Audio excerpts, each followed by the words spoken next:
Hello दोस्तों, कैसे हैं आप सब। उम्मीद करता हूँ बहुत अच्छे से होंगे। आज का जो हमारा ये वीडियो है वो पॉलिटिकल साइंस या सिविक्स से संबंधित वन लाइनर क्वेश्चन लेकर के आया हूँ मैं। और ये ऐसे क्वेश्चन हैं जो किसी भी एग्ज़ाम में, चाहे वो टीजीटी हो या पीजीटी हो या जीआईसी लेक्चरर हो या फिर असिस्टेंट प्रोफेसर हो, सभी के लिए मोस्ट इम्पोर्टेंट हैं। ऐसे ही क्वेश्चन एग्ज़ाम में बार बार रिपीट होते हैं और ये लगभग ये मान के चलो कि 17-18 किताबों का मिश्रण है। इससे बाहर क्वेश्चन आने की संभावना ही नहीं है, बशर्ते आप अगर सही से अच्छी तरीके से इनका अध्ययन कर लें या फिर इसी तरीके से आप नोट्स बना लें तो आपके लिए बहुत ही बेहद लाभकारी साबित होंगे। चलिए तो देखते हैं। पहला क्वेश्चन है, भारत के साम्यवादी दल का प्रथम राष्ट्रीय सम्मेलन कब आयोजित हुआ था। तो ये हुआ था 27 दिसंबर 1925। ठीक है, कह रहा है भारत में साम्यवादी दल का पहला राष्ट्रीय सम्मेलन। बहुत अच्छे से क्वेश्चन को याद रखना। दूसरी बात, एक चीज़ आपको बता दूं, जो भारत में पहली बार साम्यवादी दल का गठन हुआ था, है ना, गठन, वो 1921 में ताशकंद में, याद रखना, ताशकंद में किसके द्वारा किया गया था। वो किया गया था एम एन राय के द्वारा। ठीक है, एम एन राय के द्वारा। और उसी का जो है भारत में पहली बार, ये ताशकंद में हुआ था, ठीक है, लेकिन यहाँ में पूछ रहा है कि भारत में पहली बार राष्ट्रीय स्तर का जो सम्मेलन हुआ था वो हुआ था 1925 और डेट भी पूछी गई है, तो ये है 27 दिसंबर। अगला क्वेश्चन है, भारत पाक के बीच में जो है शिमला समझौता कब हुआ था। तो मंथ वाइज याद रखना है, जुलाई 1972 में ये भारत पाकिस्तान के बीच में शिमला समझौता हुआ था। याद रखना, शिमला समझौता, यानी कि 1971 में भारत पाकिस्तान के बीच में युद्ध हुआ था जिससे बांग्लादेश राष्ट्र का उद्भव हुआ और उसके बाद में ही शिमला समझौता ये आयोजित किया गया था। अगला क्वेश्चन है, देखिए, दलित वर्गों को पृथक निर्वाचन देने के लिए, ठीक है, कौन सी समिति का गठन किया गया था।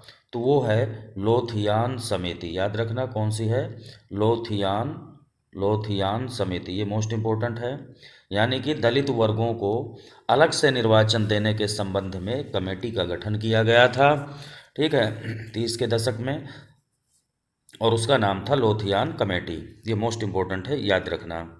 अगला क्वेश्चन है, केंद्रीय प्रशासनिक अधिकरण यानी कैट, कैट का गठन कब हुआ या कब बना था कैट। तो 1 नवंबर 1985 को कैट का गठन किया गया था। अब ये कैट क्या है, देखिए नाम से ही पता चल रहा है, कह रहा है केंद्रीय प्रशासनिक अधिकरण, है ना, केंद्रीय प्रशासनिक अधिकरण। एक तरीके से न्यायिक शक्तियां भी इसे मिली हुई हैं और इसका मुख्य कार्य जो है, जो प्रशासनिक अधिकारी होते हैं उनसे संबंधित, उनकी समस्याओं से संबंधित ये निपटारा करता है, या फिर उनके खिलाफ किसी तरीके का अगर कोई केस होता है, मुकदमा होता है, उन सब चीज़ों के बारे में अपनी रिपोर्ट या अपना निर्णय देता है। क्वेश्चन को बहुत अच्छे से समझ के चलना दोस्तों, क्योंकि ये ऐसे क्वेश्चन हैं जो कहीं ना कहीं ये पेपर में आते हैं। मैं खुद अपने, ये मेरे खुद के नोट्स हैं और इन्हीं नोट्स को पढ़ करके ही मैं खुद जो है सेलेक्ट हुआ हूँ, याद रखना, ठीक है।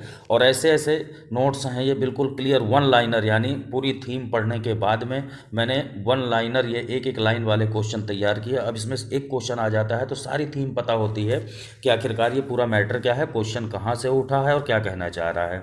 मैं अपने सभी साथियों से एक बात कहना चाहता हूँ कि जब भी आप कोई किताब पढ़ें, बुक से संबंधित मैंने ऑलरेडी वीडियो बना रखा है। अब आप अगर आपने नहीं देखा है तो उसे ज़रूर देख लेना कि कौन कौन सी बुक्स आपको पढ़नी है political science, TGT, PGT, GIC lecturer और असिस्टेंट प्रोफेसर के लिए, तो उसे आप देख सकते हैं, ठीक है। और उसमें यह भी बताया है कि किस तरीके से नोट्स बनाए जा सकते हैं। सबसे बड़ी दिक्कत स्टूडेंट के सामने यही आती है कि आखिरकार वो नोट्स कैसे बनाए, उसे नहीं पता होता न्यू स्टूडेंट को कि किताब पढ़ते वक्त कौन सी चीज़ें उसे छोड़नी है और कौन सी जो है उसके लिए इम्पोर्टेंट है, जिसे वो पढ़ना है या फिर नोट्स बनाना है।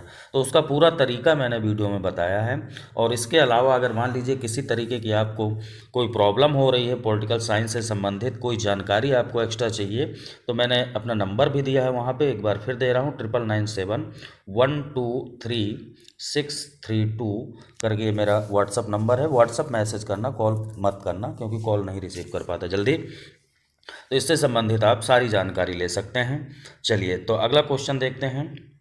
अगला क्वेश्चन है, पाकिस्तान के लिए पृथक संविधान सभा का गठन कब हुआ था?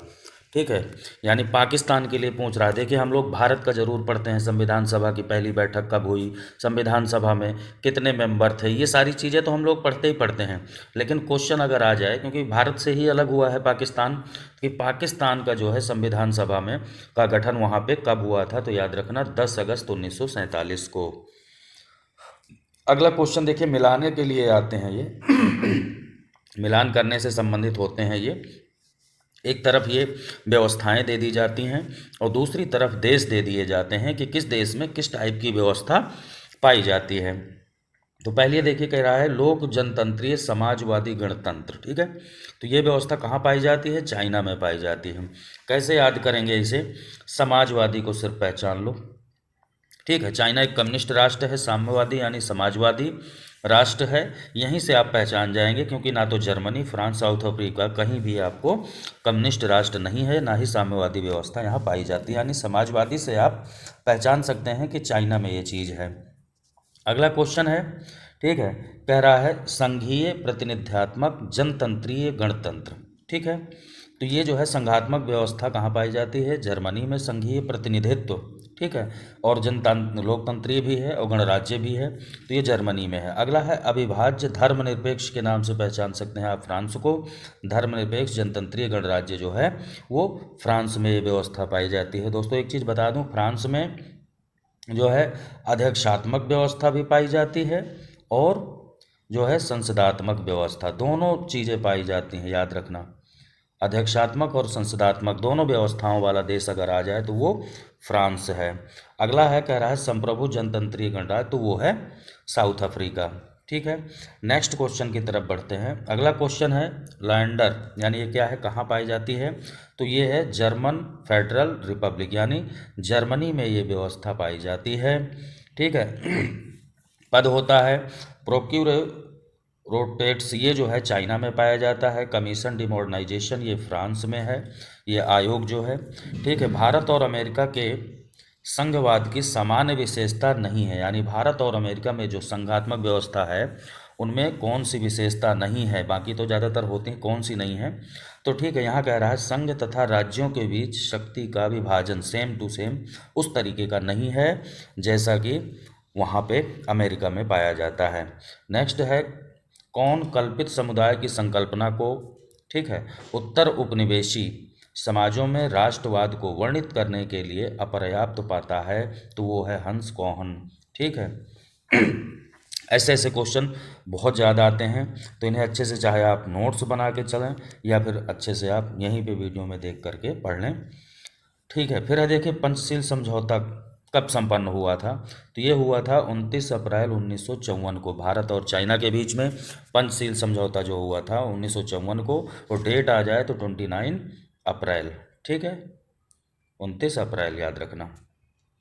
अगला क्वेश्चन है सार्टोरी, जी सार्टोरी। ठीक है, सार्टोरी ने लोकतंत्र, ठीक, में नेताओं की भूमिका को विशेष महत्व दिया है। ठीक, ये खाली डायरेक्ट लिख दिया मैंने, यानी कि लोकतंत्र में कौन सा ऐसा थिंकर, क्वेश्चन ऐसा आता है, कौन सा ऐसा विचारक है, चार ऑप्शन दिए होंगे, जिसने लोकतंत्र में नेताओं की भूमिका, ये कह रहा है नेताओं की भूमिका पर विशेष बल दिया है, तो वो है जी सार्टोरी, याद रखना।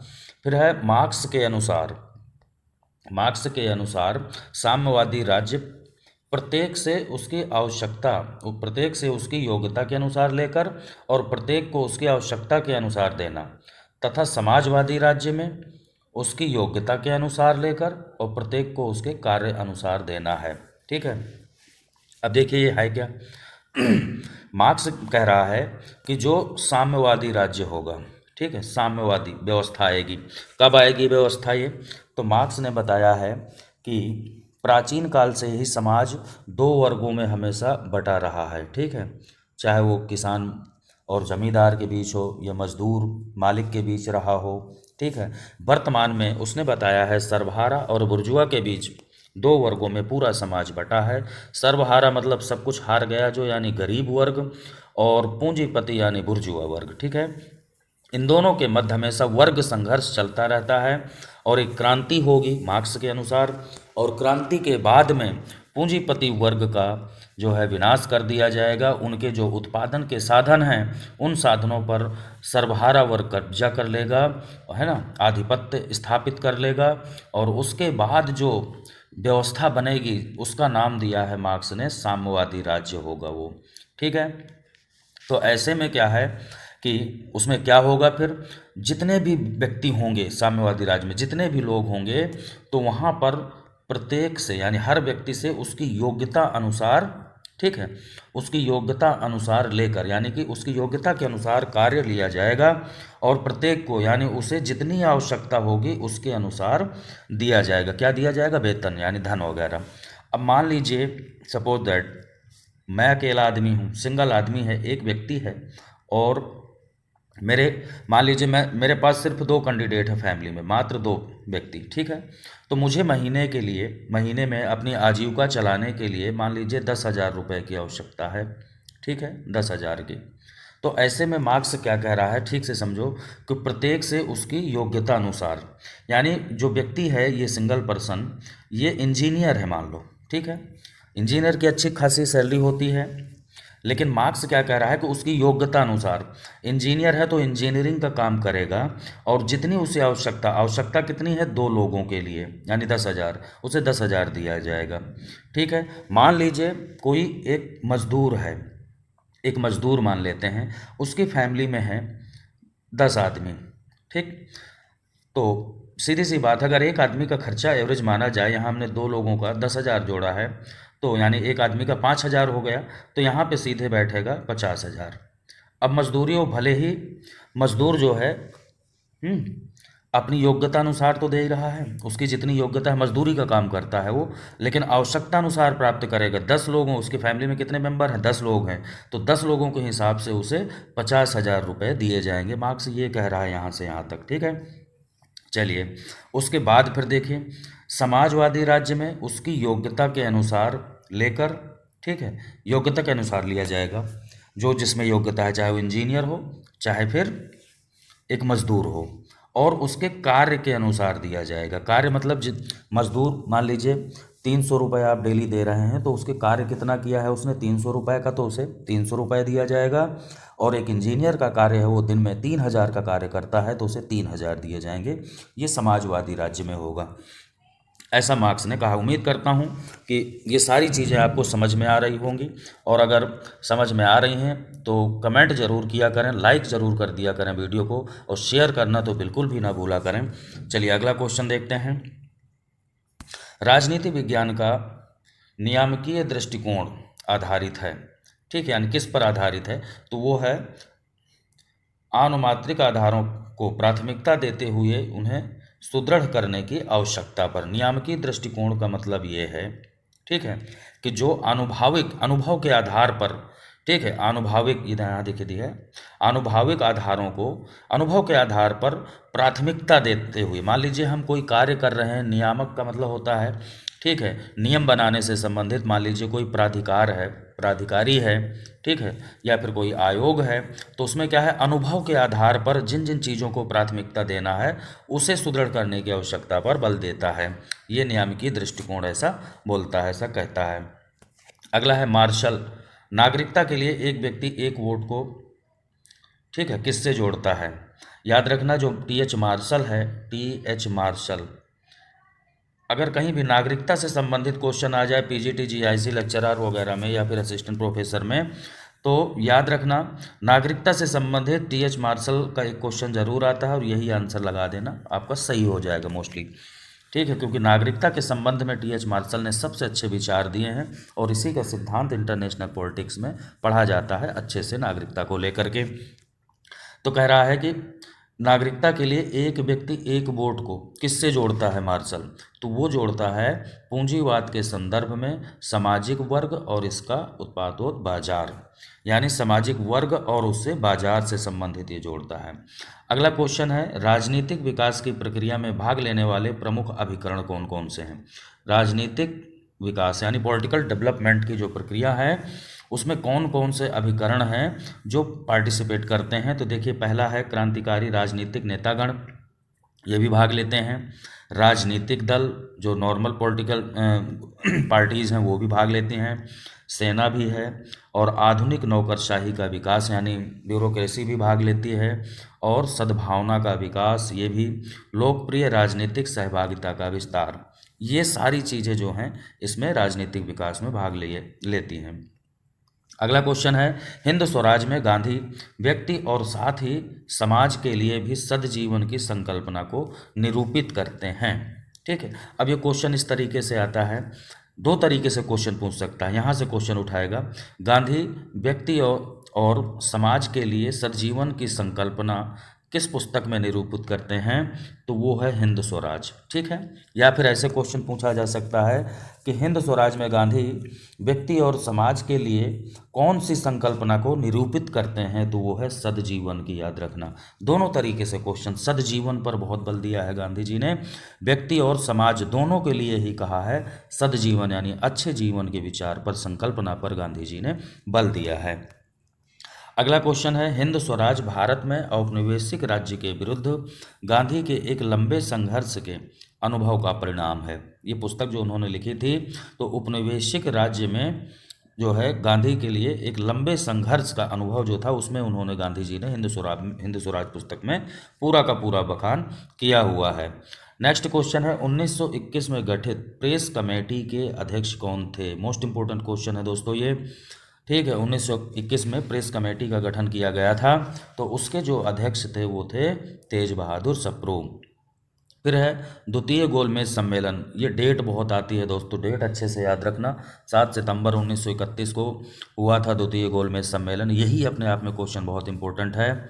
ठीक है, तो यहाँ पे पूछा गया है कि कुल कितने प्रतिनिधियों ने भाग लिया था, तो उस समय जो है सेकंड गोलमेज सम्मेलन जिसमें गांधी जी ने भी भाग लिया था, कांग्रेस ने एकमात्र सम्मेलन में भाग लिया था। 3 गोलमेज हुए थे, 1930, 1931 है ना, और 1932। तो उसमें से क्वेश्चन आता है कि कांग्रेस ने, या फिर कांग्रेस की तरफ से गांधी जी ने किस गोलमेज सम्मेलन में भाग लिया था, तो वो यही है द्वितीय गोलमेज सम्मेलन। इसमें टोटल 31 प्रतिनिधियों ने भाग लिया था। अगला क्वेश्चन है, देखिए, जनमत का गठन किसी निश्चित समय पर जनता द्वारा, ठीक है, धारित मतों से होता है। तो ये जो स्टेटमेंट है वो किम्बल यंग का है। किसका है? Kimball Young. ये मोस्ट इंपोर्टेंट है, जनमत से संबंधित किम्बल यंग का स्टेटमेंट। ठीक है, कह रहा है जनमत का जो गठन है वो किसी निश्चित समय पर, ठीक, किसी निश्चित समय पर जनता द्वारा जो राय दी जाती है वही है जनमत। ऐसा किसने कहा है? तो वो कहा है किम्बल यंग ने। याद रखना, किसी निश्चित समय, किम्बल यंग, ऐसे याद रखना है। और कहीं भी किसी निश्चित समय पर ये शब्द आपको नहीं मिलेगा, किसी भी जनमत की जितनी परिभाषा है, जितने स्टेटमेंट दिए हैं, ऐसे ऐसे करके हमें पहचानना होता है। सारे स्टेटमेंट हम किसी के नहीं रट सकते क्योंकि लाखों स्टेटमेंट है पॉलिटिकल साइंस में, लेकिन उनका अगर हम एक शॉर्ट फार्मूला या एक ट्रिक अपना लें तो बड़ी आसानी से हर स्टेटमेंट को पहचाना जा सकता है कि कौन सा स्टेटमेंट किस थिंकर का है। ठीक है, चलिए आगे क्वेश्चन क्या है, इच्छा के रूप में मत केवल, है ना, इच्छा के रूप में मत केवल मूल्यांकन तथा तथ्यों का अभिलेख नहीं, ये कार्यवाही की शैली पर भी बल देता है। ठीक है, यानी ये भी जो है जनमत से संबंधित स्टेटमेंट है और ये है हरमन फाइनर का। ठीक है, हरमन फाइनर यानी एच फाइनर का है ये, और इन्होंने कहा है कि जो मत है वो मूल्यांकन तथा तथ्यों का अभिलेख नहीं है बल्कि कार्यवाही की शैली पर बल देता है। कार्यवाही किस पे हुई? फाइनर पे। इस तरीके से याद रख लेना, आपको याद हो जाएगा। जनमत की कार्यवाही किस पर हुई? फाइनर पे। ठीक, तो इस तरीके से आप याद कर सकते हैं। आगे देखिए, अभिलिखित संविधान, ठीक है, सॉरी, अलिखित संविधान वो है जिसमें अधिकांश बातें कभी किसी लेख पत्र अथवा लेख पत्रों के संग्रह में नहीं होती। ठीक है, ये किसने कहा है? तो ये कहा है आपके गार्नर ने। ठीक है, गार्नर ने ऐसा कहा है कि अलिखित संविधान वो है जो जिसका अधिकांश भाग कहीं लेख पत्र में नहीं होता, लिखा हुआ नहीं होता, ठीक है, बल्कि वो परंपरा के आधार पर, न्यायिक निर्णय के आधार पर संचालित होता है, जैसा कि ब्रिटेन का संविधान है। तो ये किसने कहा है? गार्नर का स्टेटमेंट है। बिरसा मुंडा, ठीक है, मुंडा विद्रोह, उन्मूलन विद्रोह, है ना, ये देखिए मुंडा विद्रोह या बिरसा मुंडा के द्वारा जो किया गया था उसे उलगूलन, ये याद रखना, उलगूलन भी कहा गया है, उलगूलन विद्रोह, ये अक्सर पूछा जाता है। 1899 से 1900 से संबंधित है, जिसमें कि उलगूलन का अर्थ क्या है क्वेश्चन आता है। तो ये उलगूलन का मतलब होता है एक प्रकार की महान हलचल, सुनामी, आंधी, तूफान, हलचल, ठीक है, भूकंप, ज्वालामुखी, इस टाइप का शब्द है उलगूलन। तो याद रखना उलगूलन विद्रोह बिरसा मुंडा से संबंधित है, ठीक है, और ये हुआ था 1900 ईस्वी में। नेक्स्ट है अगस्त घोषणा, ठीक है, 1917 में किसका, ये अक्सर क्वेश्चन आता है, सन याद रखना है आपको, ठीक है। अगस्त घोषणा 1917, और अगस्त प्रस्ताव अगर आ जाए तो प्रस्ताव 1940 में आया था, अगस्त प्रस्ताव 1940 में। और अगर एक क्वेश्चन आ जाए अगस्त क्रांति, देखिए 3 क्वेश्चन हो गए, ठीक है, अगस्त घोषणा, अगस्त प्रस्ताव, अगस्त क्रांति। तो अगस्त क्रांति 1942 भारत छोड़ो आंदोलन को कहा जाता है। 3 टाइप से देखिए क्वेश्चन हो गए ये, तो हमें तीनों ही नाम सहित याद रखना। अगस्त घोषणा 1917, तो कह रहा है किसका, इसमें जो है किसका आश्वासन किया गया था, तो स्वशासन की संस्थाओं को धीरे धीरे स्थापित किया जाएगा, ऐसा जो है अगस्त घोषणा में कहा गया था 1917 में। संसद द्वारा मंत्रिमंडल पर निम्न साधनों से नियंत्रण रखा जाता है, यानी कौन कौन से ऐसे साधन हैं जिसके जो है संसद के द्वारा मंत्रिमंडल यानी जो सरकार है उस पर नियंत्रण रखा जाता है। तो पहला है देखिए प्रश्नोत्तर, जब संसद में प्रश्न उत्तर पूछे जाते हैं तो सरकार को घेरने का प्रयास किया जाता है विपक्ष के द्वारा, यानी पहला पॉइंट हो गया प्रश्नोत्तर। उसके बाद निंदा प्रस्ताव, सरकार के किसी विशेष प्रस्ताव की जो है निंदा की जाती है, किसी विशेष योजना की निंदा की जाती है।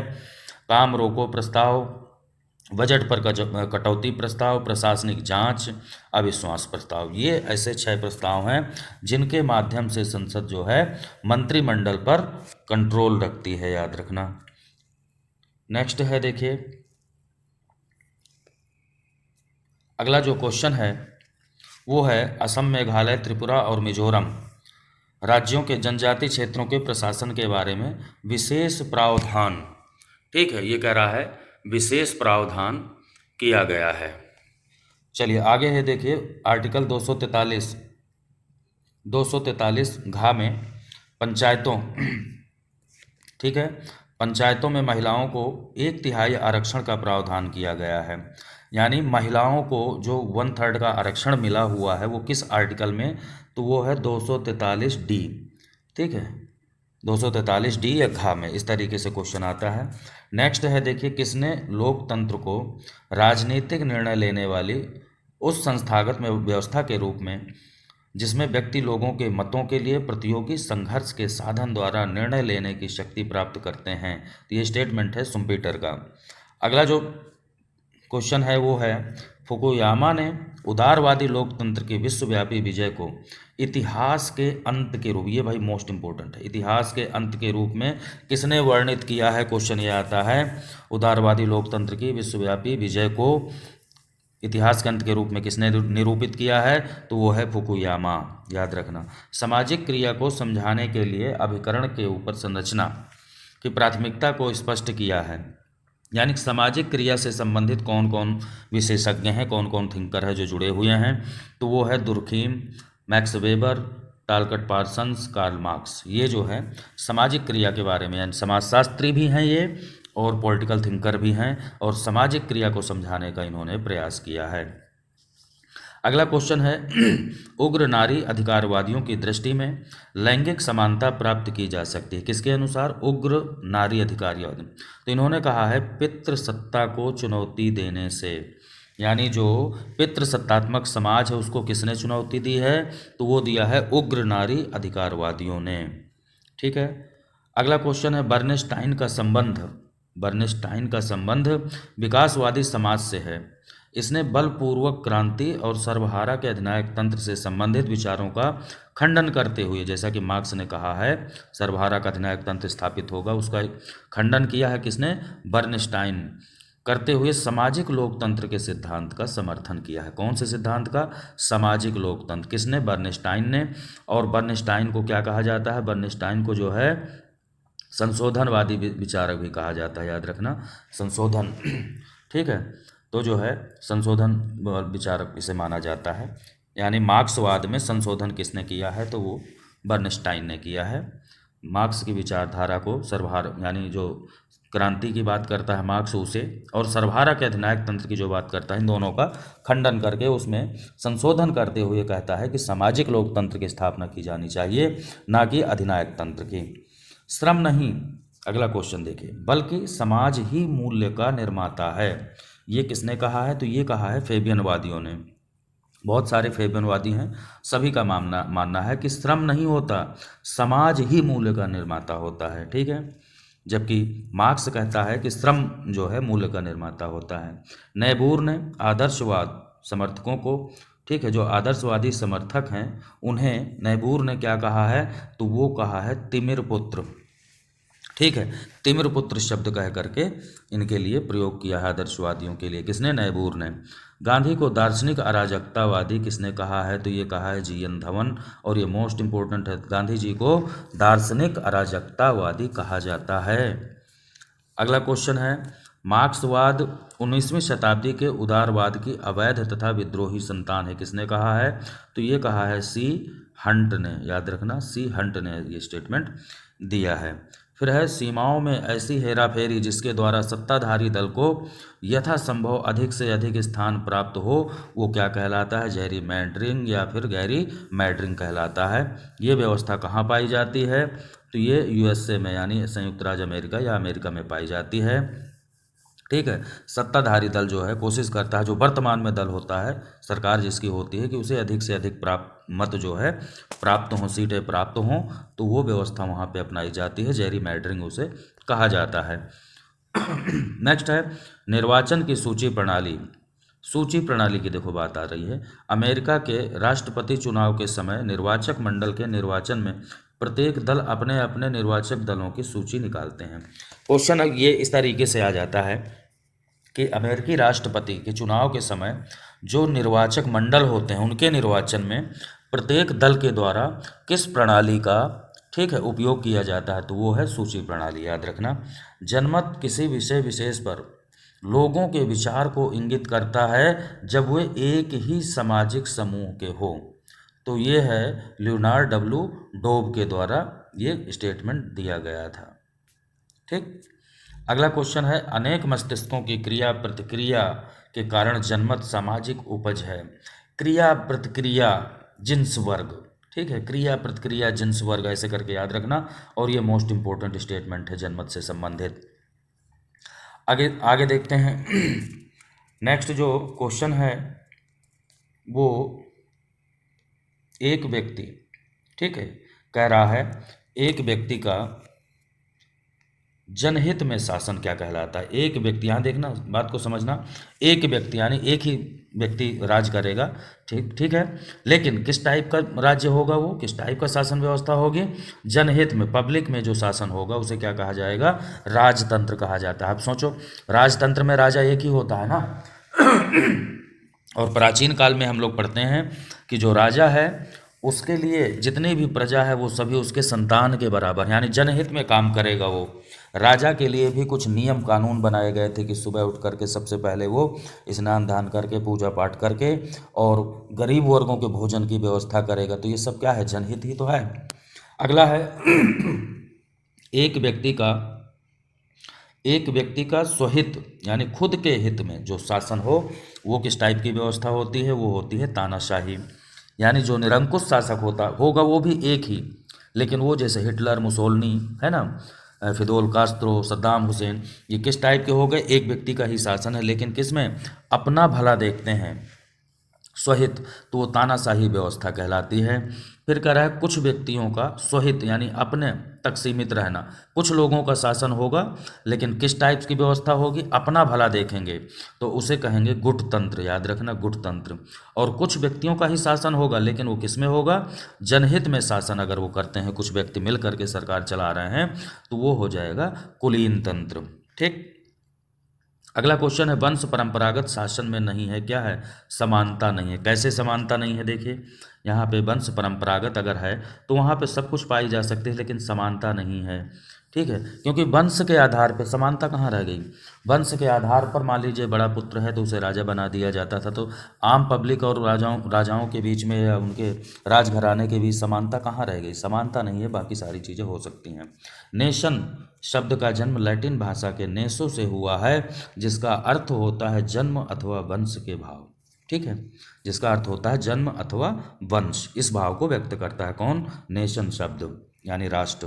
राजनीति विज्ञान इस सामाजिक विज्ञान से संबंधित है, किससे, वो है सामाजिक समस्याओं से अंतर्ग्रस्त विज्ञान। ठीक है, अगला है राजनीति विज्ञान के अध्ययन की आगमनात्मक पद्धति।